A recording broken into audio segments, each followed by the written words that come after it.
Hello everyone, welcome back. In this video, I'm going to show you how to fix the Virgin Media Hub internet not working problem step by step. So first of all, you need to start by looking at the light on the Virgin Media Hub. Different types of light colors can indicate different types of problems.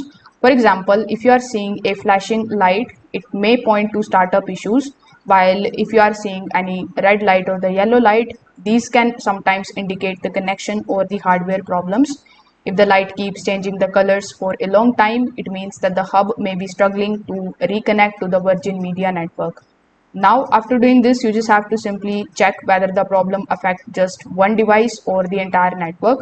So you can try another phone, another laptop or smart TV.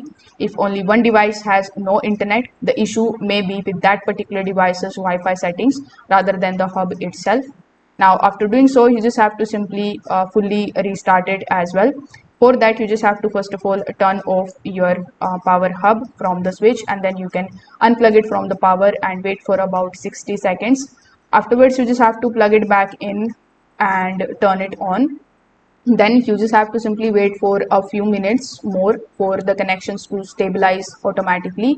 Now, Virgin Media Hubs can take a little time to reconnect after rebooting.